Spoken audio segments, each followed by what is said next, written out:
Sebelum menonton video ini, pastikan kalian fokus untuk mendengarkannya. Jika perlu kalian bisa menggunakan headset atau earphone, agar suara di video lebih jelas dan bisa dirasakan. Siapa yang tidak kenal dengan kota Surakarta? Merupakan kota terbesar ketiga di Pulau Jawa bagian selatan setelah kota Bandung dan kota Malang menurut jumlah penduduk. Namun di balik nama tersebut, ada yang belum tahu asal dan sejarahnya. Untuk itu, Channel 1 Suara akan coba membahas semua tentang kota Surakarta yang patut kalian ketahui. Jadi, jangan lupa dengarkan video ini. Surakarta menjadi kota besar sejak kepindahan pusat Mataram Islam dari Keraton Kartasura pada 1745. Pergeseran pusat kerajaan ke Surakarta dikarenakan Keraton Kartasura rusak berat akibat insiden geger pecinan 1740.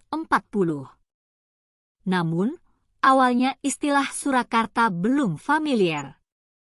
Daerah yang menjadi lokasi keraton baru masih lebih populer sebagai Salak atau Solo. Sebelum berpindah ke Surakarta, pusat kerajaan Mataram Islam sempat berada di kawasan yang bernama Wanakerta, sebuah desa yang tak jauh dari Surakarta kini. Tepatnya pada 11 September 1680, Raja Amangkurat II memboyong pusaka dan penggawa kerajaan dari Keraton Pleret untuk pindah ke Wanakerta. Ibu kota baru didirikan usai Keraton Pleret hancur akibat serbuan pasukan pemberontak yang dipimpin oleh Adipati Madura, Trunojoyo. Amangkurat II lantas menasbihkan Kartasura Hadiningrat sebagai nama anyar lokasi Keraton baru Mataram Islam. Namun, kondisi politik Keraton Kartasura tak lama tenang. Konflik justru meletup akibat friksi politik kekeluargaan. Pergolakan pun memicu gempuran-gempuran fisik ke Kartasura. Bermula dari penggulingan Amangkurat III oleh pamannya, Pangeran Puger. Merle Calvin Rickles menulis dalam Sejarah Indonesia Modern 1200-2004-2007 bahwa Puger sukses merebut Keraton Kartasura pada 1705. Berkat dukungan dari Pangeran Arya Mataram dan Verenigde Ustische Compagnie, VOC, Puger naik tahta dan dinobatkan dengan gelar Pakubuana I. Istana Kartasura bergolak lagi ketika terjadi pemaksaan suksesi oleh para saudara Amangkurat IV, penerus tahta Pakubuana I, yakni Pangeran Purbaya, Pangeran Balitar, Arya Dipanagara, dan Arya Mataram. Rickles 2007 menyebut peristiwa ini Perang Suksesi Jawa II 1719-1721. Insiden yang tak kalah berat dampaknya ke Kartasura adalah geger pecinan 1740. Peristiwa itu diawali pembantaian ribuan orang Cina oleh Kompeni Belanda, VOC, di Batavia. Kondisi itu kembali menyumbulkan ketegangan di tengah pusara Mataram. Cucu Amangkurat III, Raden Mas Garendi, Sunan Kuning, memutuskan menyerbu keraton setelah melihat sunannya bekerja sama dengan para pembantai pecinan.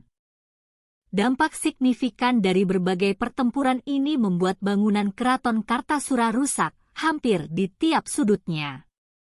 Semasa Pakubuana II jadi raja, ia memutuskan memindahkan Keraton Kartasura ke wilayah Salak atau Solo.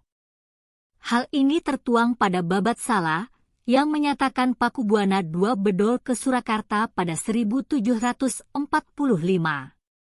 Wilayahnya tidak begitu jauh, hanya berjarak sekitar 12 km dari pusat kerajaan lama.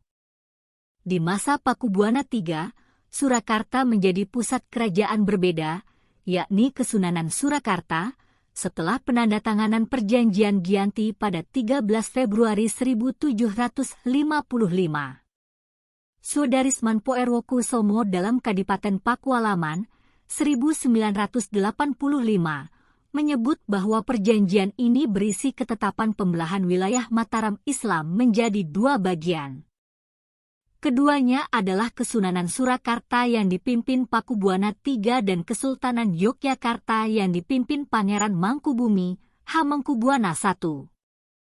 2 tahun setelahnya, tepatnya pada 17 Maret 1757, Kesunanan Surakarta juga menandatangani perjanjian serupa, Salatiga. Selepas terbaginya wilayah Kesunanan Surakarta, lambat laun wilayah kekuasaannya pun semakin menyusut. Apalagi, akibat Perang Jawa, Belanda mencaplok sebagian besar wilayah Kesunanan. Di era itu, menurut Kuntowijoyo dalam buku Raja, Priai, dan Kawula, Surakarta 19 hingga 1915, 2004, Kesunanan Surakarta hanya berkuasa atas wilayah di 5 afdeling bentukan Belanda, Surakarta, Klaten, Boyolali, dan Wonogiri. Keterlibatan Belanda di urusan administratif Kesunanan Surakarta bukan tanpa sebab. Sedari awal, Belanda memang banyak membantu para Pakubuwana demi melanggengkan kekuasaan. Sebagai gantinya, Belanda ikut campur dalam urusan politik Kesunanan. Suwarno dalam Sejarah Birokrasi Pemerintahan Indonesia Dahulu dan Sekarang, 1989, menjelaskan bahwa Kesunanan Surakarta diberi otonomi khusus oleh pemerintah kolonial Belanda. Jalan birokrasi tradisional dipilih oleh pejabat Kesunanan Surakarta. Belanda yang hadir dengan modernisasi struktur multilateral tak mengubah tatanan Kesunanan.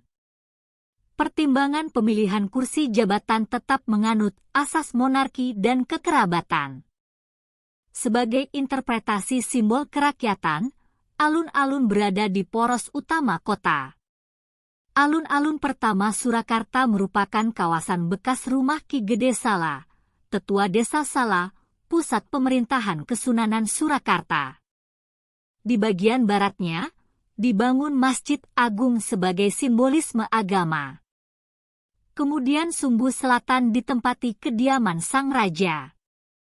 Hal ini merujuk pada tradisi kuno Mataram Islam, melestarikan adat takzim kepada Ratu Kidul di Laut Selatan.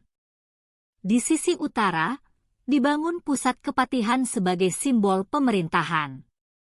Tata wilayah kota Surakarta juga menggunakan konsep kuto negara.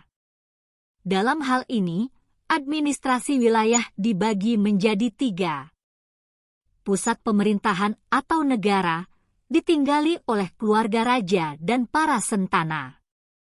Selanjutnya negara agung yang berisikan tanah-tanah lungguh milik para pejabat dan bangsawan keraton.